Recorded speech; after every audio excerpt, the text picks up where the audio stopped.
séduire une femme, le conseil que mon papa m'a donné et qui a changé ma vie. C'est ce qu'on va voir dans la vidéo à venir. Salut mes petits chats, j'espère qu'aujourd'hui ça va et on va être un petit peu sur le même thème qu'hier. On va aller encore un peu plus loin par rapport à cette qualité que vous devez absolument déployer, ce truc qui fait que vous allez rendre des femmes accros. Et c'est le truc, je devrais pas en parler, mais sachez que c'est l'arme secrète pour rendre ma maman accro depuis 30 ans, d'accord? Mon père adoptif a rencontré ma mère biologique quand j'avais 5 ans. J'en ai 34, donc cela va faire 30 ans qu'ils sont ensemble. Et j'ai observé la dynamique de leur relation et je sais que c'est grâce à ça que mon papa continue à garder ma maman amoureuse depuis 30 ans. C'est un conseil que mon papa m'a donné quand j'étais petite et que mon papa n'a eu de cesse de me répéter. Et qu'il me répète encore aujourd'hui quand je sens que la mayonnaise monte. Et mon père est un peu mon coach à moi. Je le considère vraiment comme mon coach à moi parce que il est un véritable exemple dans ma vie.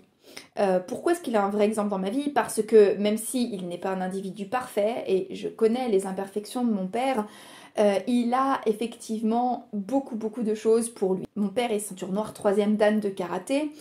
Il a voulu m'enseigner le karaté quand j'étais petite. C'est lui qui m'a donné le goût du sport. Il m'a un peu élevée comme son fils, j'aurais tendance à le dire, ce qui explique, je pense, pas mal de choses par rapport à la femme que je suis aujourd'hui et les conseils que je peux potentiellement vous donner. Il est donc avec ma maman depuis bientôt 30 ans et aujourd'hui, il a plusieurs activités professionnelles en même temps. Il gère une équipe d'un côté et il a aussi des aspirations entrepreneuriales de l'autre. Et mon père, justement, c'est un peu ce mec que vous allez... Mon père est l'archétype même, en fait, du mâle alpha. Fort physiquement, fort mentalement, fort émotionnellement et justement capable en fait de gérer une situation correctement et de prendre des décisions. Et j'ai vu en fait tout au long de ma vie mon père justement se comporter un peu comme un action man. D'ailleurs tous mes amis proches le savent, ils se foutent de ma gueule à cause de ça parce que c'est une phrase que je sors souvent pour rigoler, c'est mon papa c'est action man. Je n'idéalise absolument pas mon père encore une fois, mais il a ce truc, il a ce conseil qui me donne depuis que je suis petite et que je vais vous donner aujourd'hui. Alors, avant de rentrer dans le vif du sujet, pour ceux qui ne me connaissent pas, je suis Louia Morales, ça fait 8 ans que je travaille dans le milieu du coaching et donc je suis là pour accompagner les hommes et les aider à monter en puissance et les aider à monter en charisme. Aurora Davoli aussi vous le dira, je dis assez souvent que mon papa c'est action man. Et du coup, il m'a donné ce conseil qui l'aide à gérer tout. Ça veut dire qu'il l'aide à gérer sa vie sentimentale, sa vie professionnelle, sa relation avec ma mère et également son quotidien, et c'est ce qui lui permet de gérer de front 2 carrières, dont une où il manage une équipe et une où il est plutôt côté entrepreneur, qui lui permet également de m'avoir éduquée correctement. C'est aussi... Voilà, ce conseil a aussi été la base de mon éducation, ça a été la base qu'il a employée pour mon éducation et c'est celle qui lui a permis de se sortir de beaucoup de situations très difficiles. Mon papa travaille entre autres dans la sécurité, donc il est assez régulièrement amené à sauver des vies. Et s'il y a un truc qu'il m'a toujours dit depuis que je suis petite, c'est maîtrise-toi. Alors qu'est-ce qu'il voulait dire par maîtrise-toi? Il voulait dire, fais bien la distinction entre l'action et la réaction. Une réaction va être basée sur des émotions. Une action va être basée sur les informations que tu détiens. Et il m'a toujours dit, si tu ne te maîtrises pas, tu as perdu. Là, j'en vois certains me dire, oui, t'es en train de nous dire qu'il faut nier ses émotions, t'es en train de nous dire d'être des robots, ton père t'a éduqué à être un robot, qu'est-ce que c'est que ça? Alors non, mon père ne m'a pas appris à être un robot. Alors si, un peu, parce que... Alors, j'ai un souvenir assez marrant de mon père lorsque j'ai rompu mes fiançailles avec mon ex il y a bientôt 10 ans, bordel. Effectivement, mon père, j'ai commencé à pleurer dans sa voiture et mon père m'a empêché de pleurer en disant « Hé, t'es ma fille elle est forte !» Ma fille elle pleure pas, ma fille elle passe à l'action. Je mets un gros bémol là-dessus, je pense qu'il n'est pas sain du tout de mettre en bouteille ses émotions et je pense qu'en tant qu'homme on vous a beaucoup appris ça. Il y a énormément d'hommes à qui on a dit qu'un homme ça pleurait pas, qu'un homme c'était fort et pour avoir été élevé un peu comme un mec, mon père m'a appris à ne pas pleurer. Je ne suis pas d'accord avec ça. Je pense sincèrement qu'une émotion mal gérée ou une émotion mise en bouteille est une émotion qui va exploser plus tard. Moi je vous conseillerais plutôt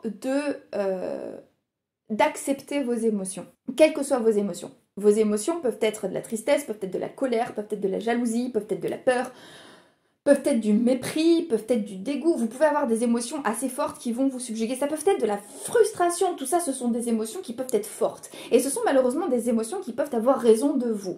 Là où l'éducation que mon père a eu à des limites, c'est que mon papa n'a pas toujours eu la possibilité d'exprimer ses émotions. Et là où je pense que je peux avoir un petit truc en plus par rapport au conseil que me donne mon père, c'est que moi, en tant que femme, on m'a donné l'autorisation de pleurer, d'accord? On m'a donné le droit de purger mes émotions, de les exprimer. J'ai le droit de crier, j'ai le droit de chialer, peut-être qu'on va me traiter d'hystérique, mais dans tous les cas, si un jour quelqu'un me voit pleurer dans la rue, personne ne va me dire...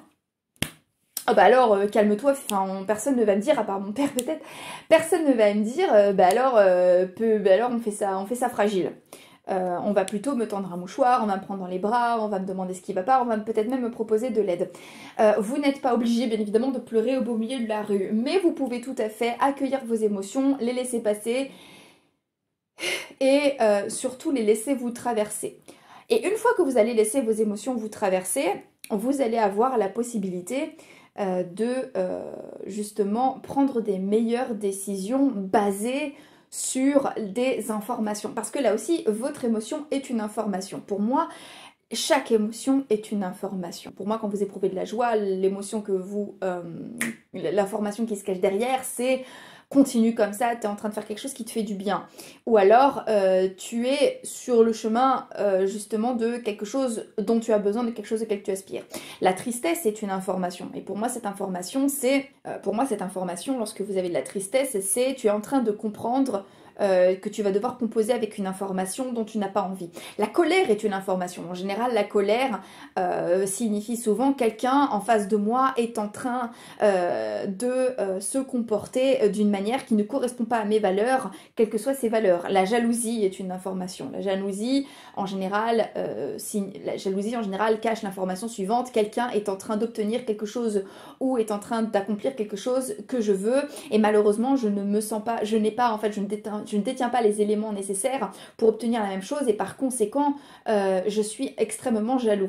Et il y a une émotion en séduction, une émotion importante que vous allez devoir apprendre à maîtriser au-delà de la jalousie, c'est... Oui, la jalousie aussi, la colère aussi, mais la plus grande émotion que vous allez devoir apprendre à gérer, que vous allez devoir apprendre à maîtriser et dont laquelle vous allez devoir apprendre à vous défaire si vous voulez prendre des vraies décisions, c'est...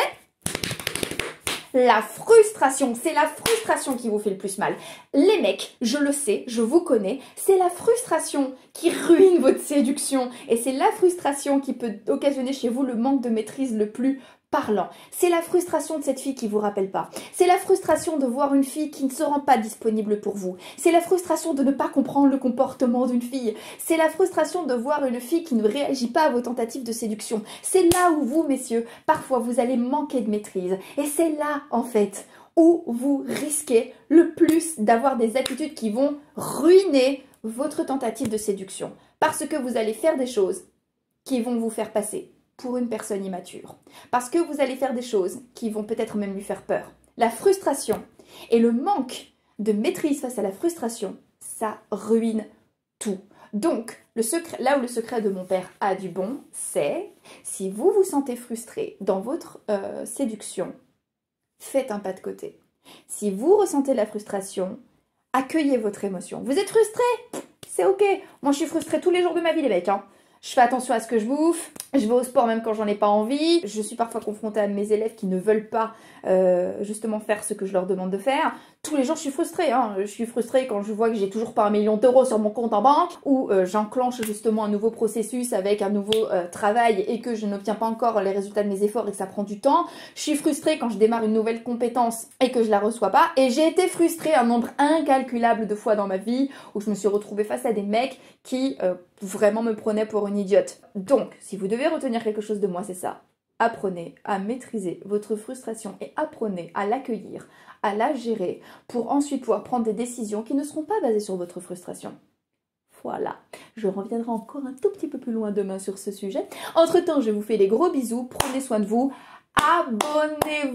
abonnez-vous si cette chaîne vous plaît, si vous êtes satisfait de mon contenu, abonnez-vous, je poste des vidéos tous les jours, ou presque, mais je tâche de poster des vidéos tous les jours sur cette chaîne où je traite de la séduction. Autrement, si vous voulez aller plus loin avec moi, vous prenez rendez-vous directement avec moi en cliquant sur le lien qui est en barre d'infos ou alors sur le lien qui est en commentaire épinglé. Moi, entre-temps, je vous embrasse, prenez soin de vous et comme d'habitude, n'oubliez jamais que si une petite quiche comme moi y arrive, tout le monde peut y arriver. Donc maintenant, c'est à vous de jouer.